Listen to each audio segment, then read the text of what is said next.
आइए देखते हैं पैरेलल लाइंस। तो पैरेलल लाइंस को समझने से पहले पहले हमें लाइन का कॉन्सेप्ट समझना होगा, लाइन क्या होती है। तो देखते हैं लाइन। तो लाइन को हम ऐसे डिफाइन कर सकते हैं, a line which have no common नहीं, end point, no end point, जिसके एंड पॉइंट नहीं हो। तो देखते हैं कैसे। तो अगर मैं एक लाइन ड्रॉ करूंगा कुछ प्रकार ऐसे ए बी, तो हम ऐसे ही कहते हैं ये एक लाइन है, A B is a line. तो A B is not a line. तो हम जो ड्रॉ करते हैं वो करते हैं लाइन सेगमेंट। लाइन जो होती है उसके एंड पॉइंट होते ही नहीं है, ठीक। तो उसको हम इनडेफिनेटली दोनों एंड से इनफाइनाइट तक ले जा सकते हैं। यानी कहने का ये है कि इसको हम इनफाइनाइट डिस्टेंस तक ले जा सकते हैं दोनों पॉइंट से, ठीक। यानी कि A B have no end point, यानी कि लाइंस के ए एंड पॉइंट नहीं होते हैं। जो हम ड्रॉ करते हैं कॉपी पर वो एज एक सिस्टमेटिक वे से करते हैं, जिससे कि हम इनफाइनाइटली को ड्रॉ को कॉपी पर नहीं शो कर सकते हैं, ठीक। तो लाइन कैसे कह सकते हैं, line which have no end point. बात समझे। तो बात हमें पैरेलल लाइंस सी करनी है। तो पैरेलल लाइंस ऐसी लाइंस होती हैं जो कभी भी मीट ना करें। तो the line which are never we meet.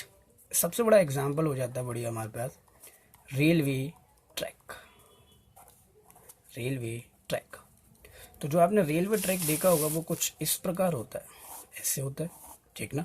ये एक ट्रैक हो जाता है, ये हो जाता है, ये मीट नहीं करती, ठीक ना।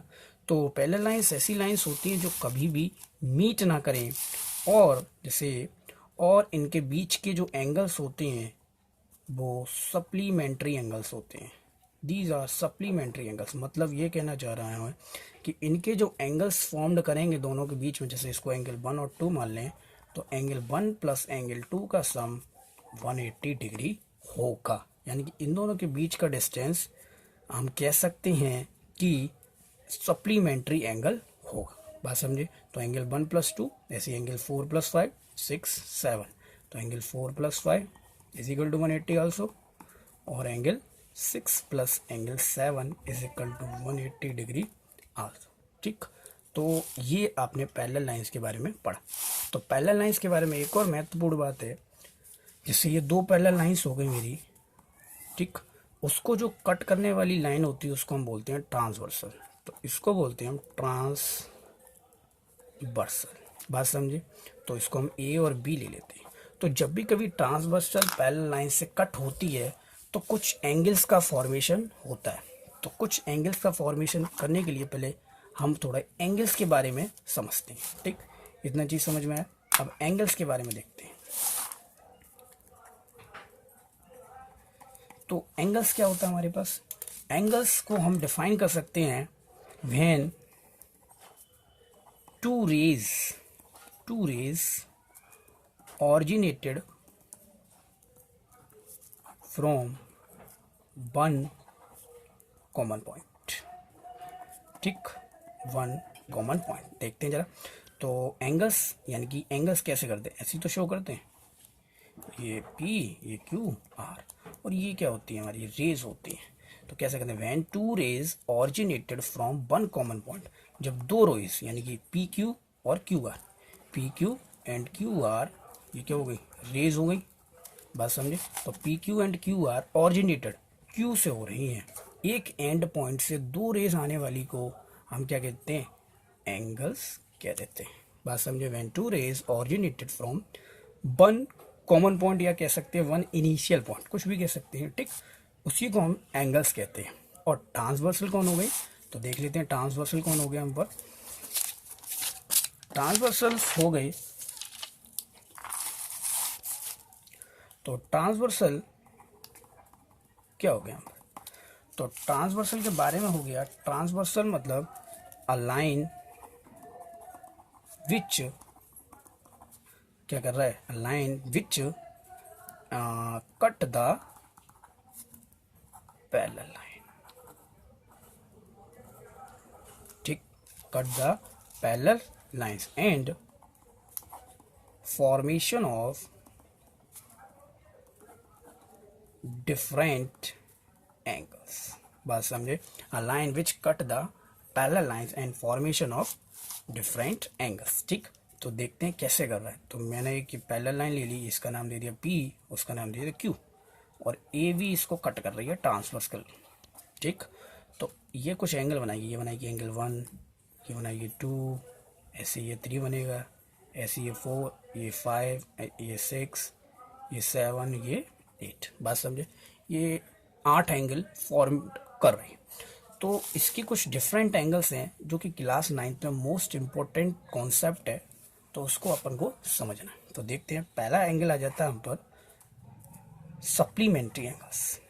कौन से एंगल? Supplementary angles. ये तो आप 8th में भी पढ़ा होगा. Supplementary angles. सप्लीमेंट्री एंगल्स का मतलब हो जाता है ऐसे एंगल्स जिनका सम क्या हो, 180 हो. Those two angles which have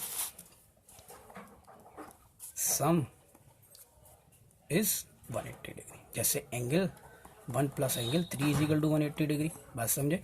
angle 4 plus angle 2 is equal to 180 degree. Angle 7 और angle 5 is equal to 180 degree. और एंगल 8 और angle 6 is equal to 180 degree. बात समझे? इसी के बाद सेकंड आ जाता है हम पर सेकंड आ जाता है करस्पॉन्डिंग एंगल्स. कौन से आ जाते हैं? करस्पॉन्डिंग. बहुत ही अच्छा है एंगल्स. अगर आप यहाँ से समझ गए करस्पॉन्डिंग एंगल्स कौन से होते हैं तो आप भूलेंगे नहीं. तो प्लीज़ ध्यान से देखिए. तो करस्पॉन्डिंग एंगल्स क्या होती है? करस्पॉन्डिंग एंगल्स ऐसे एंगल्स होती हैं, जैसे इसकी बात करूँ, इसमें करस्पॉन्डिंग एंगल कौन से हो सकते हैं? तो corresponding angles angle 1 is equal to angle 5, angle 3 is equal to angle 7, angle 4 is equal to angle 8, angle 2 is equal to angle 6. तो देखते हैं जरा. तो करस्पॉन्डिंग एंगल्स ऐसे कह सकते हैं. एंगल 1 किसके इक्वल होता है? हमारा एंगल 5 की. यानी कि एक एक्सटर्नल एंगल किसके इक्वल हो जाता है? उसी साइड के इंटरनल एंगल से. उसी साइड के इंटरनल एंगल से. एक्सटर्नल एंगल किसके इक्वल होगा? उसी साइड के इंटरनल एंगल से. ठीक ना? Angle 3 is equal to angle 7. बात समझे? ऐसे ही अपोजिट हो जाता है. तो ये क्या है? इंटरनल एंगल है, एंगल्स 2. ठीक, तो एंगल 2 किसके इक्वल हो जाएगा? हमारा एंगल 6 के. यानी कि इंटरनल एंगल उसी साइड के एक्सटर्नल एंगल के इक्वल हो जाता है. ठीक, और एंगल तो ऐसे इधर साइड एंगल 4 किसके इक्वल हो जाएगा? एंगल 8 के. यानी कि उसी का इंटरनल एंगल किसके इक्वल हो जाएगा? एक्सटर्नल एंगल के इक्वल हो जाएगा. बात समझे? तो मेरा 4 किसके इक्वल हो गया? 8. यानी कि 2 पेयर हम पर क्या आ गए? एक तो ये एंगल 1 एंगल 5 के इक्वल, एंगल 2 एंगल 6 के इक्वल, एंगल 3 7 के इक्वल और 4 इक्वल 8 के. बात समझे? ये आ गए हम पर करस्पॉन्डिंग एंगल्स. इसी के बाद एक और महत्वपूर्ण एंगल आता है जिसका नाम होता है alternate interior angle. Alternate interior angles. तो ऑल्टरनेट इंटीरियर एंगल से समझने से पहले थोड़ा फिगर को देखना पड़ेगा. तो ऑल्टरनेट इंटीरियर एंगल तो बना लेते हैं. तो ऑल्टरनेट इंटीरियर एंगल्स क्या होते हैं? तो ऑल्टरनेट इंटीरियर एंगल्स हमेशा जेड का फॉर्मेशन देते हैं. किसका देते हैं? जेड का. ये जेड बनना है. तो इसके जो कॉर्नर एंगल्स होंगे वो आपस में कैसे होंगे? इक्वल. जो ये कॉर्नर एंगल्स होंगे ये आपस में कैसे होंगे? इक्वल. ऐसी इधर साइड. ठीक, ये वाले जो कॉर्नर एंगल्स होंगे वो आपस में कैसे होंगे? इक्वल. देखते हैं. तो यहाँ पर जेड बनना है हमारा. ये देखिए जरा, ये जेड बनना है, ये बनना. तो इसके कॉर्नर एंगल्स कौन से हो गए? 4 हो गया. और कौन सा हो गया? 5 हो गया. ये वाला जेड. ठीक, ये वाला जेड और 4 हमारा कौन सा हो गया? एंगल 4 किसके इक्वल हो गया? एंगल 5 के इक्वल हो गया. ऐसे ही यहाँ पर दूसरा जेड बनना है. देखिए जरा, करीब करीब जेड की शेप डाल रही है. तो इसके कॉर्नर एंगल्स कौन से हो गए? एंगल 2 और एंगल 7. तो हम पर आ गए एंगल 2 और एंगल 7. कौन कौन से हो गए? एंगल 4 किसके इक्वल हो गया? Angle 5 corner angles. एंगल 2 किसके इक्वल हो गया? एंगल 7. बात समझे? तो ये कुछ एक और एंगल्स आता है, फोर्थ एंगल, जिसका नाम होता है यहाँ पर को इंटीरियर एंगल्स. क्या होता है? को इंटीरियर एंगल्स. ये मोस्ट इम्पोर्टेंट है. ठीक, को इंटीरियर एंगल्स के बारे में नाम से पता चला. को इंटीरियर, को मतलब 2, इंटीरियर मतलब एक ही साइड. तो देखते हैं इंटीरियर, को इंटीरियर एंगल. तो को इंटीरियर एंगल्स का मतलब होता है इंटरनल एंगल्स. कौन कौन से? इंटरनल एंगल्स यानी कि 2, इंटरनल एंगल कौन से हो गए, 2 हो गया, 5 हो गया, 4 हो गया, 7 हो गया, इंटरनल एंगल्स। ठीक, दो इंटरनल एंगल्स का सम क्या होना चाहिए, 180। दो इंटरनल एंगल यानी कि 2 + 5 इज इक्वल टू 180, दो इंटरनल। लेकिन जो इंटरनल एंगल्स होने चाहिए वो हमेशा सेम साइड वाले होने चाहिए। कौन से वाले, सेम साइड। 2 और 5 कैसा है, सेम साइड।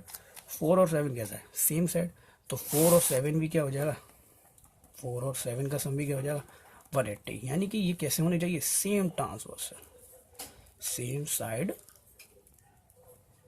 ट्रांसवर्सल।